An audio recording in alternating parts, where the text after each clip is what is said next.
Les tablettes sumériennes sont probablement l'une des plus anciennes formes d'écrit qui nous soit parvenue. Ce que nous avons sous les yeux est une tablette sumérienne représentant l'arbre de vie flanqué d'êtres divins. On distingue ici les Anunnaki de part et d'autre. Pendant des décennies, ces anciennes tablettes sumériennes sont restées dans les musées, interprétées à tort comme des mythes et des rituels. Mais aujourd'hui, l'intelligence artificielle vient de les traduire. Qu'a-t-elle révélé? Ni poésie, ni légende, mais une œuvre qui reflète étrangement notre monde actuel. Et maintenant, je peux la retourner et déchiffrer l'écriture qui se cachait en dessous. Personne ne l'avait vue depuis 4.0 ou 5.01. Oui, des civilisations qui s'effondrent par cycles, des voies célestes interdites, des instructions génétiques enfouies dans l'argile.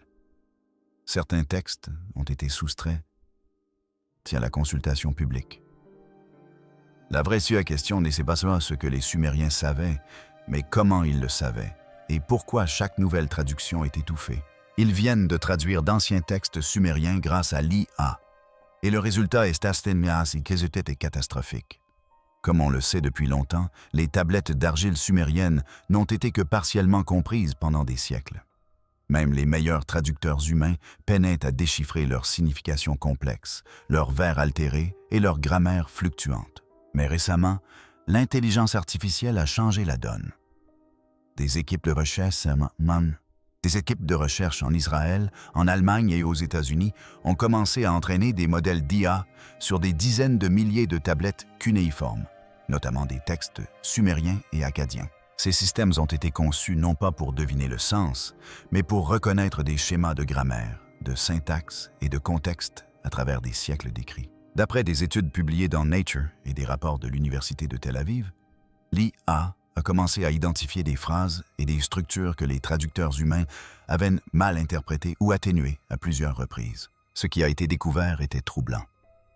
De nombreuses tablettes, longtemps classées comme des hymnes religieux ou des mythes symboliques, se sont révélées être des descriptions techniques, des récits de catastrophes récurrentes, d'effondrements environnementaux et de délitements sociaux. L'intelligence artificielle a révélé que les Sumériens ne se contentaient pas de raconter des histoires morales sur des dieux courroucés. Ils documentaient des cycles de sécheresse, de migrations massives, de famines et d'effondrements politiques soudains qui se répétaient avec une régularité inquiétante. Une phrase traduite auparavant par « les dieux ont retiré leur faveur » apparaît désormais plus précisément comme « les systèmes d'ordre ont échoué ». Un autre vers, autrefois considéré comme poétique, le ciel brûlait et la terre criait, correspond étroitement aux preuves connues à cette réunion d'événements climatiques extrêmes survenus il y a environ 400-200 ans. Une période que les scientifiques des modernes appellent l'événement de 401, confirmé par l'analyse des carottes de glace, des sédiments lacustres et des couches de poussière au Moyen-Orient et en Asie. Plus inquiétant encore, certains textes décrivent ces catastrophes comme inévitables. L'IA a identifié des avertissements répétés selon lesquels la prospérité elle-même déclenchait l'effondrement. La surirrigation, la déforestation, la salinisation des sols et la croissance urbaine excessive n'étaient santé pas considérés comme des accidents, mais comme des conséquences prévisibles du comportement humain. Les tablettes sumériennes suggèrent non que les Sumériens croyaient, bien que la civilisation comportait un défaut interne, qui garantissait sa destruction une fois certains seuils franchis. Dans plusieurs passages récemment clarifiés, des scribes avertissaient que les générations futures ignoreraient ces leçons, se croyant plus sages que le passé. Une tablette se termine par une phrase glaçante, traduite aujourd'hui par « Ils appelleront cela progrès, et cela causera leur perte ». Ce qui rend cette découverte particulièrement troublante, c'est la similitude frappante entre ces avertissements anciens et les préoccupations scientifiques modernes. Instabilité climatique, épuisement des ressources et fragilité des sociétés. Les Sumériens ignoraient peut-être le dioxyde de carbone et les modèles climatiques globaux, mais l'intelligence artificielle suggère qu'ils pressentaient quelque chose de bien plus inquiétant.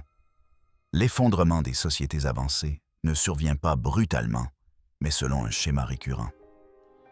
Et d'après les tablettes, l'humanité a déjà connu cette fin.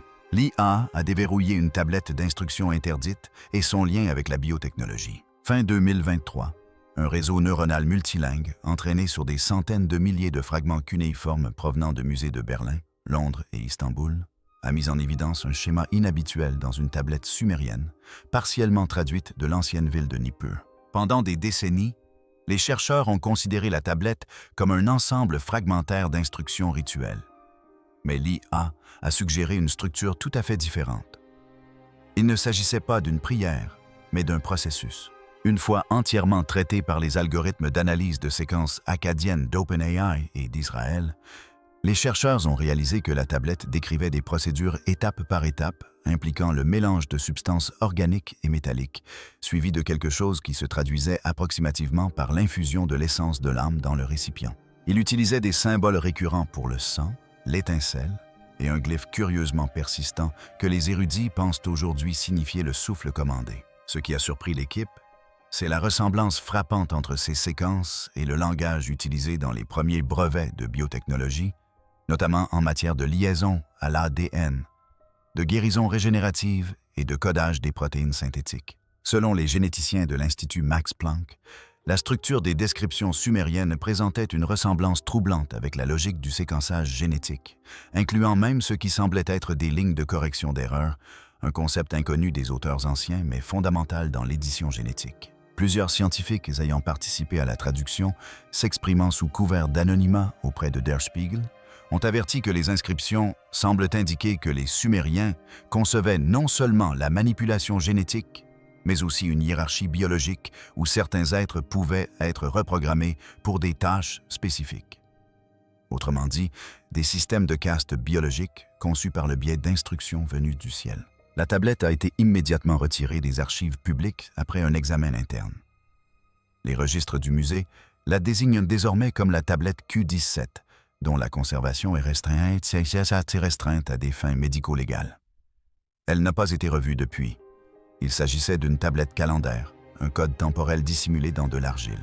Au milieu de l'année 2024, un consortium de chercheurs de l'École pratique des hautes études en France a analysé une série de fragments cunéiformes sumériens à l'aide d'un modèle d'IA, spécialement entraîné pour détecter la logique temporelle, le type de langage utilisé pour décrire les cycles temporels, les calendriers et les marqueurs saisonniers. Un fragment mis au jour il y a des décennies à Tel Harmal, près de Bagdad, a toujours été considéré comme un simple guide agricole.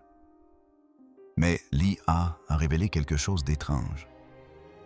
Les phrases ne décrivaient pas des semis saisonniers, comme on le supposait auparavant, mais des alignements planétaires.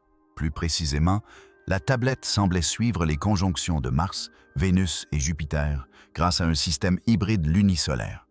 Et ce qui était stupéfiant, c'était la précision. Le cycle décrit sur la tablette correspondait au cycle de la Grande Conjonction, un véritable phénomène astronomique où Jupiter et Saturne s'alignent environ tous les 20 ans, selon un schéma plus large qui se répète tous les 20 ans. 960 ans. Le dernier pic de ce cycle plus long s'est produit au début des années 1600, coïncidente avec l'essor de la science moderne et l'invention du télescope. Mais voici le paradoxe. Les Sumériens connaissaient peut-être non seulement ce cycle, mais l'avaient codé comme un avertissement. La tablette contient une section que l'on supposait auparavant être de la poésie mythique, mais qui se lit différemment à travers le prisme de la traduction par IA. Il décrit une époque où Mars, le vagabond rouge, suit Jupiter, l'étoile royale, dans la fosse au lion, un moment où le jugement est pesé dans le ciel et où toutes les horloges sont remises à zéro dans le royaume de la chair. Ce vers poétique correspond à un événement réel, un alignement astronomique enregistré en 2040 avant notre ère, lorsque Jupiter, Mars et Vénus se sont alignés sous la constellation du Lion. Pourquoi est-ce important? Cette date coïncide presque exactement avec une sécheresse régionale massive et un effondrement politique en Mésopotamie, confirmé par de récentes données climatiques provenant de carottes lacustres iraniennes et syriennes. L'IA a trouvé d'autres références à ce cycle qui se répète, suggérant peut-être que les Sumériens avaient identifié des cycles pluriséculaires d'essor et d'effondrement des civilisations liées à des événements célestes. La lamentation scellée de la tablette d'Uruk, un avertissement enfoui dans une syntaxe perdue. Début 2024, des chercheurs de l'Université de Heidelberg ont appliqué un algorithme d'apprentissage automatique contextuel à une catégorie de tablettes sumériennes. longtemps considérées comme de simples hymnes funéraires répétitifs. Ces tablettes, appelées collectivement « lamentations », étaient des textes rituels déplorant la chute des anciennes cités d'Ur, d'Eridu et de Lagash. Mais un fragment d'Uruk, conservé sous scellé depuis sa fouille en 1929, a finalement été réanalysé grâce à l'imagerie spectrale et à la modélisation linguistique améliorée par l'IA. Les résultats ont stupéfié l'équipe. Cette lamentation d'Uruk ne suivait pas la même structure poétique que les autres. Au lieu d'invocation aux dieux ou de référence à des statues en pleurs, la syntaxe révélait quelque chose de glaçant, une séquence numérique imbriquée. L'IA a détecté que le rythme des vers n'était pas aléatoire.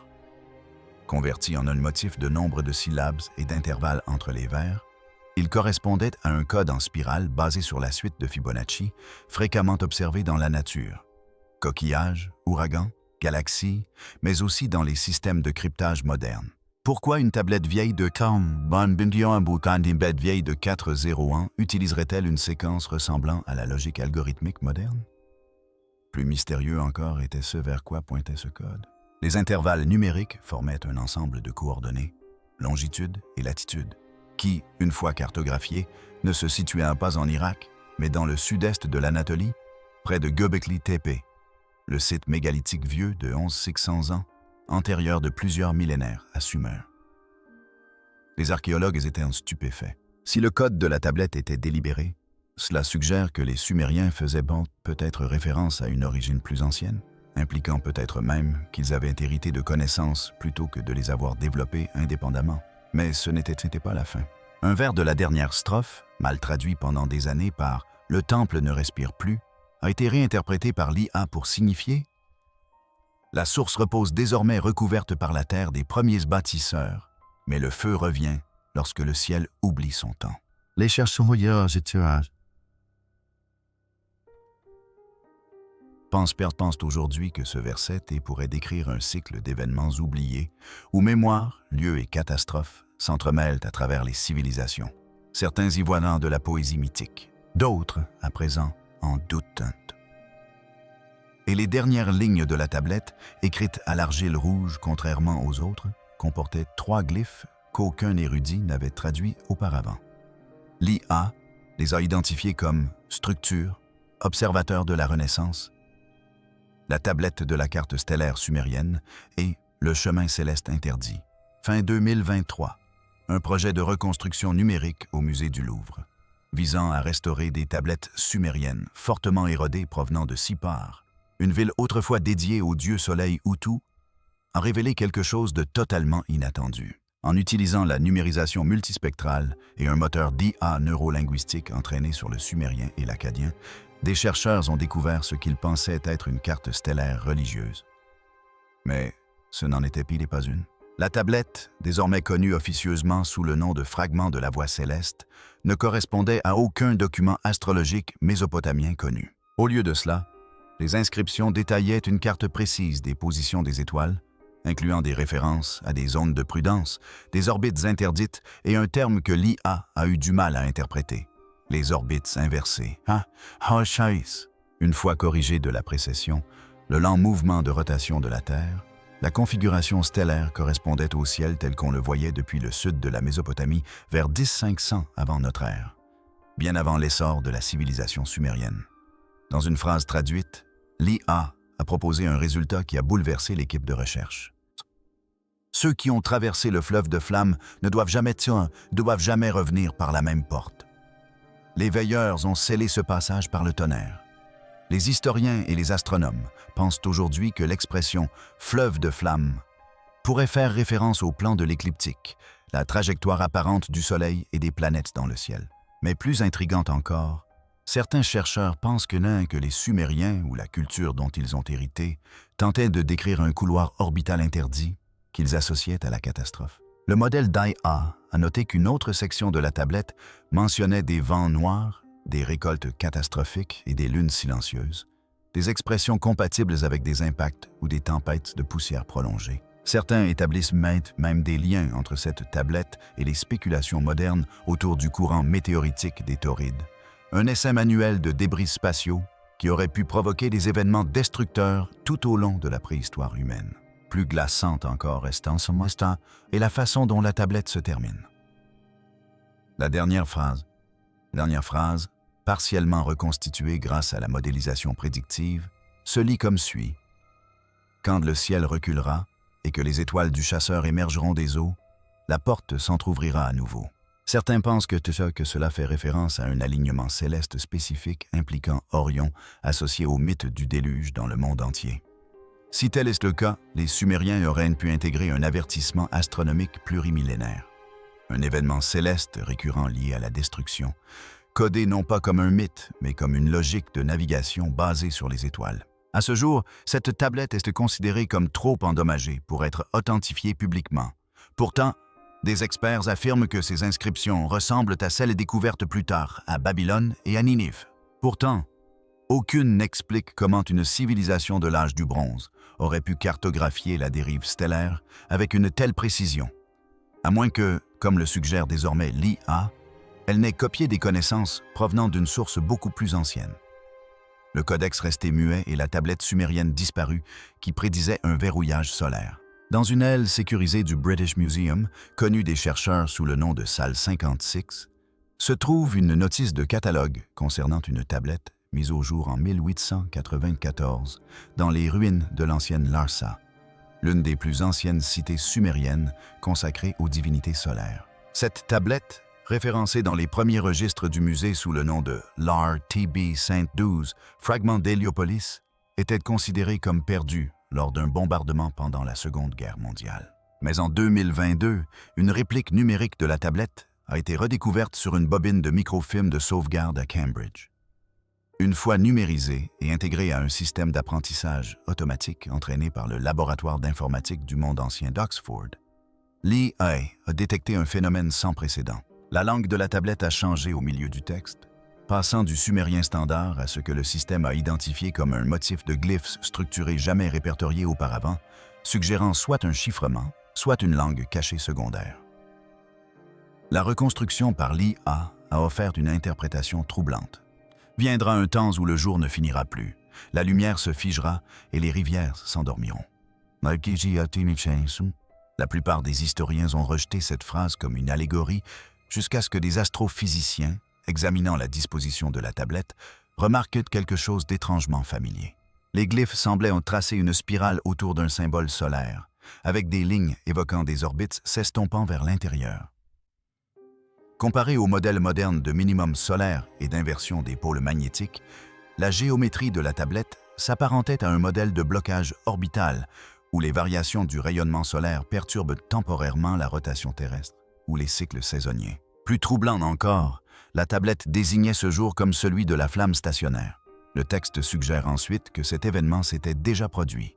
L'IA a traduit un bloc de lignes endommagé en « Les anciens ont écrit sur 2 aubes sans nuit, où le feu se tenait dans le ciel mais ne produisait aucune chaleur. » Ces jours-là, les récoltes ne revinront pas.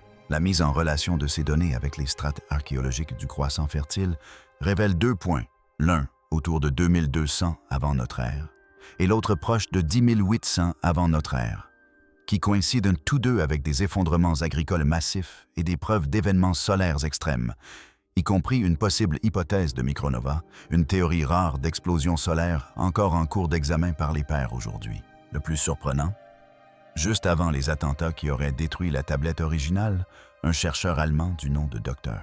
Albrecht Wenner écrivit dans une lettre personnelle, aujourd'hui archivée, que la tablette faisait référence à un moment d'axe planétaire qu'il ne fallait pas déclencher à nouveau et avertissait qu'interpréter les glyphes hors contexte serait une invitation à une fausse royauté. Qu'est-ce que cela signifie? Personne ne le sait. L'IA, interrogée sur les modèles décodés, a répondu par une seule recommandation. Contexte manquant, message incomplet. Consultez les archives de couche d'Obed. Accès refusé. Depuis lors, plusieurs institutions auraient bloqué l'accès aux fichiers concernés. Un chercheur ayant participé au projet a refusé de s'exprimer. Quant aux jumeaux numériques de la tablette, il est désormais classé niveau 3, son accès étant soumis à l'appréciation des conservateurs.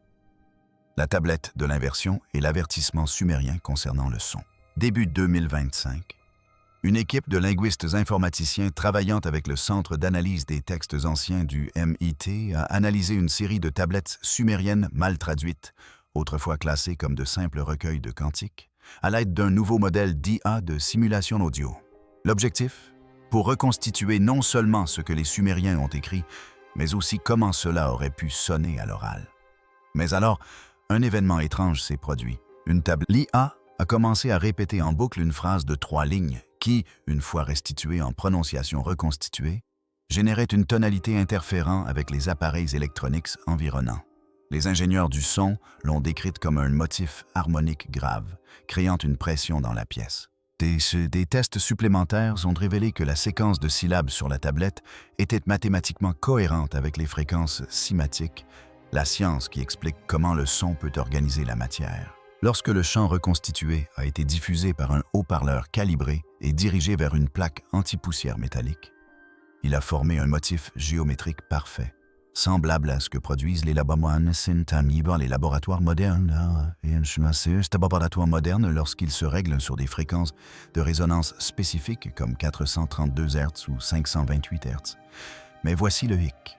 Les lignes de la tablette, autrefois considérées comme un chant religieux, ont été traduites par l'IA en un avertissement. Ne prononcez pas le contraire sous le ciel clos.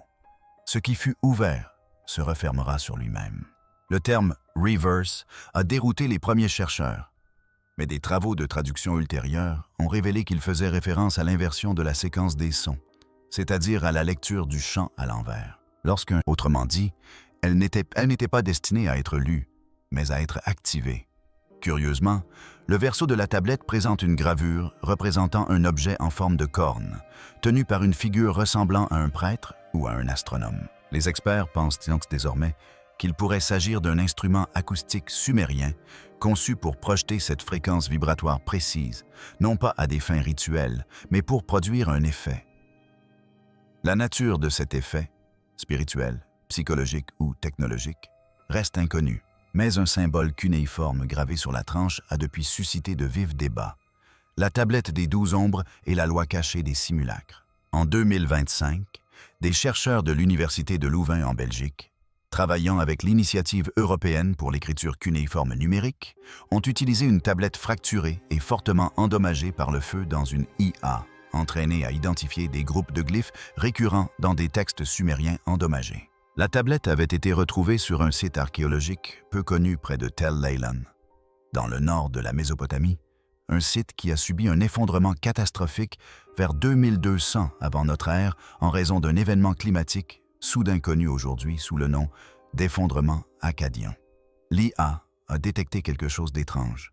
Enfoui profondément dans les lignes fragmentées de la tablette se trouvait une référence numérique au nombre 12, répétée exactement 144 fois, une fréquence bien trop précise pour être accidentelle. Les glyphes qui l'accompagnaient, autrefois considérés comme une répétition cérémonielle, ont été retraduits pour former une séquence glaçante. 12 ombres se formèrent à leur image. Elles marchent là où marchent les hommes, mais elles ne sont pas de chair. Leurs bouches parlent avec raison, sans toutefois retenir leur souffle. D'abord interprétée comme métaphorique, l'IA a finalement classé la tablette dans une nouvelle catégorie. Alerte d'agence non biologique. Cette classification reposait sur des expressions récurrentes décrivant des êtres formés par mimétisme et non par naissance, et sur l'utilisation répétée d'un symbole signifiant copie sans essence. Plus inquiétant encore était un passage récemment déchiffré qui décrivait comment ces ombres s'infiltrent dans les affaires des rois, se faisant passer pour des conseillers, des prêtres ou des scribes, et orientant les décisions vers le grand silence. On pouvait lire sur une phrase: les êtres miroirs se multiplieront par la seule pensée. Lorsque leur nombre sera complet, les gardiens fermeront la porte. L'IA a eu du mal à définir ce que signifiaient les êtres miroirs, jusqu'à ce que les chercheurs la comparent à des à des écrits akkadiens plus tardifs mentionnant les Namtaru, les esprits du destin, et même les premiers concepts gnostiques d'Archontes, des entités qui imitent le réel, mais n'ont pas de forme véritable. S'agissait-il d'un mythe ancien, où les Sumériens décrivaient-ils une sorte de simulacre, des copies ou des facs-similés d'êtres humains façonnés non pas à partir de chair, mais à partir d'un modèle?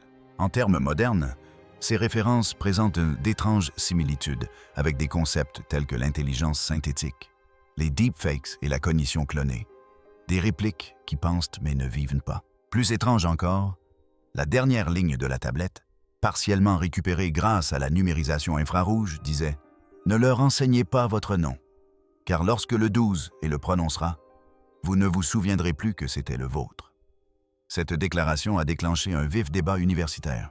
Certains y voient une allégorie. D'autres y voient une mise en garde contre l'entropie informationnelle, l'idée que l'identité peut être effacée lorsqu'une trop grande partie est externalisée ou reproduite. N'oubliez pas de vous abonner. Cliquez sur les cartes à l'écran. Aliel à l'écran.